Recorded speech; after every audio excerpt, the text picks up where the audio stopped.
Thanks so much for being with us. I'd like to introduce you to my audience. This is a man who was the keynote speaker at the 2015 Cybersecurity Summit, has been named one of the 10 most influential voices on cybersecurity by the top 100 Global Thinkers list, has been described as the premier futurist in the national security environment by the Wall Street Journal, and is a consultant to HBO.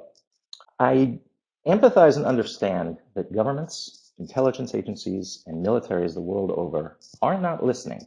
3 things that you know that they need to know.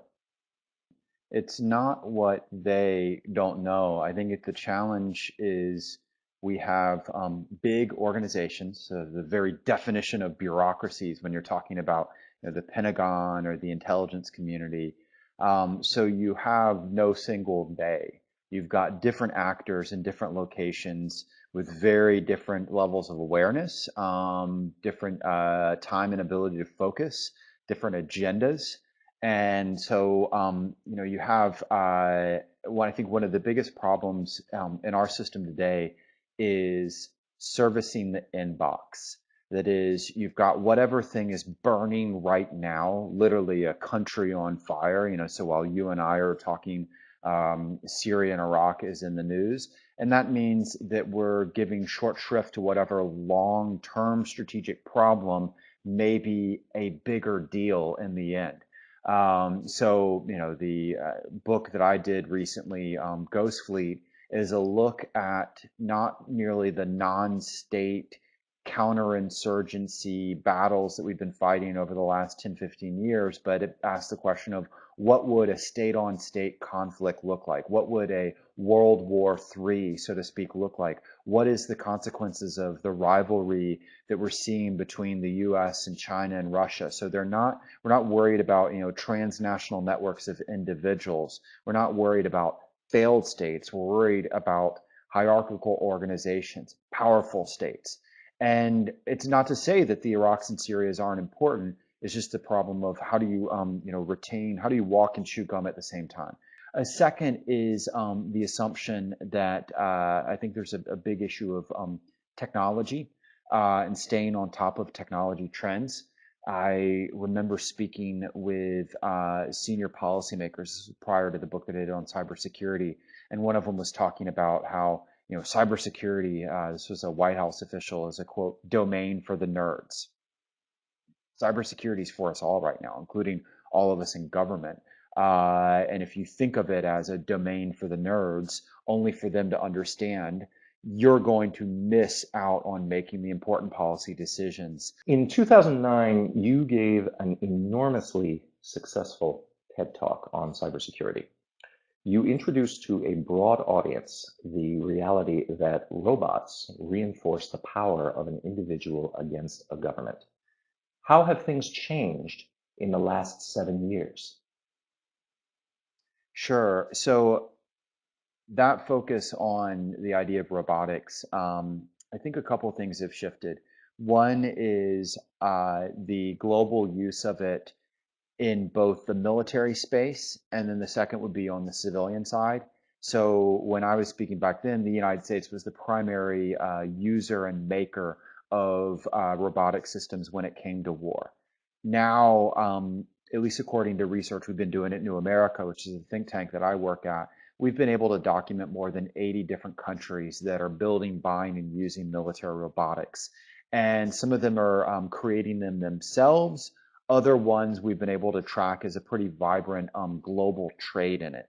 So it's not just the United States, for example, carrying out drone strikes and using them in warfare, but we've also seen, for example, China has moved into this space, a very, very active global maker of it, selling to nations that range from, we've been able to document from Iraq to Nigeria. It's also not just states that are using it in the military domain, it's non-state actors. So for example, now we're in, I guess you could call it Iraq War 3.0. Back then, we were in Iraq War 2.0, but I'm speaking to the efforts going on against ISIS and the like. And every single actor in the wars ongoing in Iraq and Syria right now, every single side of that multifaceted conflict is using drones. So the United States is using drones. The Iraqi government is using drones. One's provided both by Iran and by China. Various non-state militant groups are using drones. So, for example, everything from Hezbollah to ISIS are using drones. So you have this non-state space.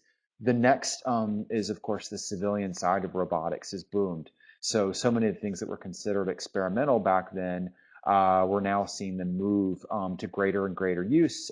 So that's everything from factory line robotics to robotic car programs. The same challenges, though, I would say, bedevil us. We have the same sort of issues to figure out, and everything from questions of how do I use these technologies, and the how do I use them is everything from how do I use them in war to how do I use them in business to the right and wrong of this space.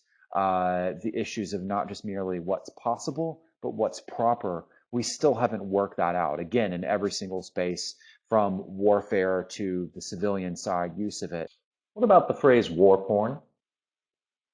It's a phrase that we were using to describe this idea of people watching war and vicariously experiencing it, but not truly in that space. A lot like, regular pornography. And we're seeing it in all sorts of realms. It's everything from the idea of people in command centers watching drone strikes to YouTube clips of everything from drone strikes to, frankly, a lot of what ISIS is putting online is the equivalent of war porn, where people are watching atrocities, seemingly vicariously experiencing them. But of course, the experience is much the same of pornography itself. You're not physically there. And so it's fundamentally different. And I would add in, a lot like pornography itself, it has a warping effect on your attitudes towards real people, real things. So, for example, there are at least over 1,000 different YouTube channels right now where militant, rebel, terrorist groups active in just Syria are sharing videos of what they're seeing, what they're doing, for people to be entertained by, to people to be attracted by. And when I say attracted by, we're seeing, for example, various rebel groups compete over recruiting, compete over donations, and so they're shaping their YouTube clips to try and make them more appealing to donors, to recruits. But of course, on top of that, we're seeing everything from Instagram to Twitter, you name it. And the groups that are doing that, again, range from ISIS to the Syrian government has its own Instagram feed. We are in a very, very strange space here. But I think of, that idea of pornography, again, it's the vicariousness of it, but also the warping effect it has on the viewer.